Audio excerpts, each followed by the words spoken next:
Tommy, it's fantastic to see you here today, and looks like you brought the son with you. Well, as I said, one of us brought the son.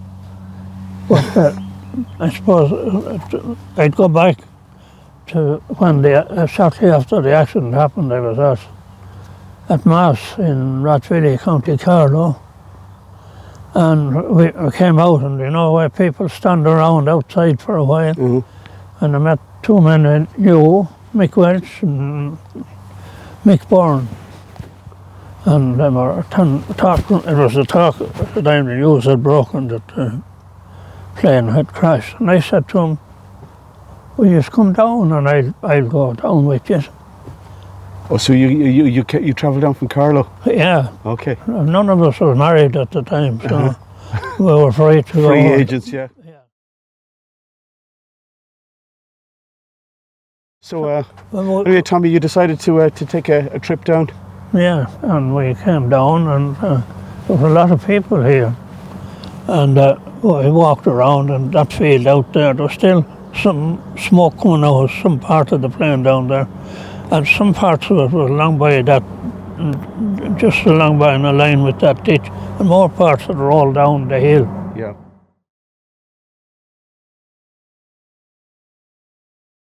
Remember. Yeah, just describe what you saw on the field out there. Oh, it's wreckage. Stuff still smouldering. But as far as I can remember, all the bodies are gone. Yeah. And then the Gardaí started to arrive to seal off the area. But we had walked around and got a fair idea of what was wrong. There is up there a section of the wall that was taken over. Okay. Let me ask you a funny question. Did you go home with a pair of sunglasses in your pocket? No. I went home. We had a couple of pieces, small pieces, belonged to the plane, souvenirs. Yeah. We probably weren't supposed to take them at the time, and didn't make much sense at the time, but afterwards we realised that nearly every part is part of the jigsaw in finding out what really happened. A subsequent inquiry, they would need all the bits. Yeah, you wouldn't do it in this day and age anyway. No. They'd have you arrested. Yeah. In the slammer. Yeah.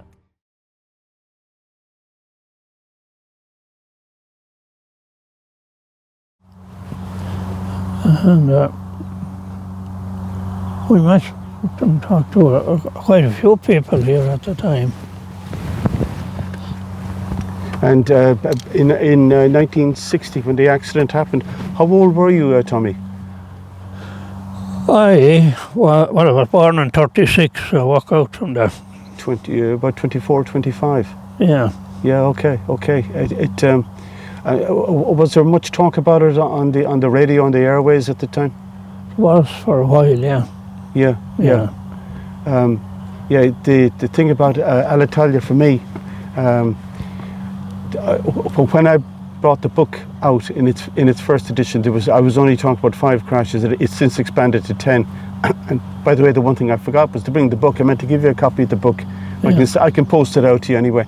But of all of the crashes, the one that has given me the biggest feedback in terms of people coming forward is this one, Alitalia. Was this one, yeah.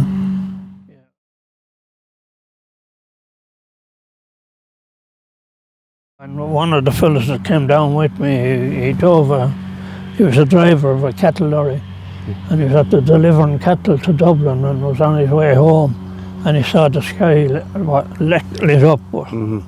That's what it seemed to be like an explosion. So that was and the aircraft hit the wall here and the headstone.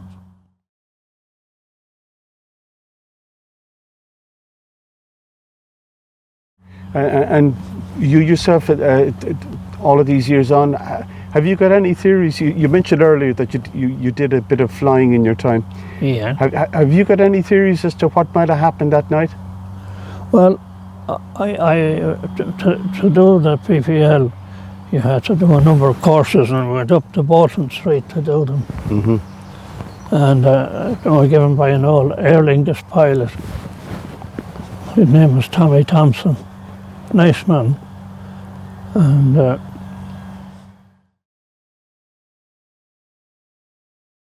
I know from experience it often happened to me flying, but you'd be prepared for it and you'd be up high enough. You wouldn't have off the flaps till you were up. No. But there's days you would drop. Yeah. But that's a normal thing to do. The flaps are really extra wing. Give you extra lift. I mentioned to Terry that I have the PDF of the ICAO accident report on it, which I'll send it to you guys later on today when I get back to base. Yeah. And even that, it's not it's not really concrete in any particular conclusion as to what happened. It's kind of more speculative. Yeah. And of course, back in 1960, there was no such thing as cockpit voice recorders or flight data recorders, Yeah. the famous black boxes. Yeah. They weren't there.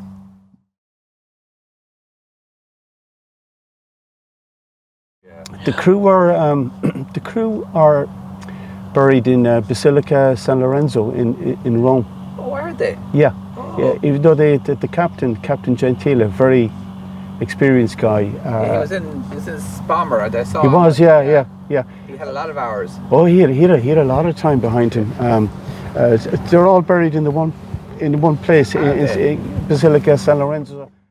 Did any of the crew survive, Peter? There's a very large crew on board the aircraft that night, and one of them was what's known as in the business as a check pilot, which is it's a quality control thing. So he'd be watching, you know. He was in the cockpit, was he? Oh yeah. But there was also a couple of guys that were deadheading. There was one stewardess. She was a absolutely gorgeous girl, Eva Lily Linder, and Eva was from Milan. Now she had been out in South America with Alitalia previously, so she had kind of just gone back onto the North Atlantic routes, and she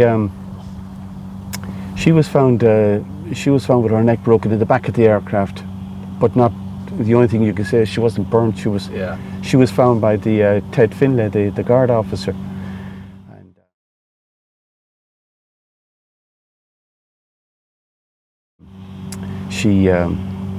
she was the only female stewardess on board. The only survivor of the crew was the purser, the steward, a guy called Di Leonardo. He was the only survivor of the crew. Everybody else gone. Yeah.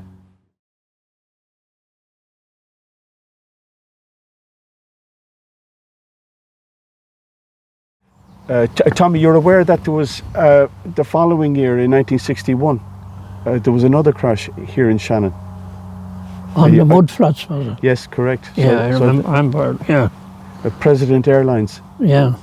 which was a small charter airline. And funny enough, at this day, 2 weeks' time, I have the co-pilot's, not the co-pilot, the navigator's daughter coming from San Francisco here. Ah, that's great, yeah. So it should be interesting. But again, it's outside of Alitalia in terms of the people coming forward. They're all minnows. This is giant. This is the one that's given me this connection.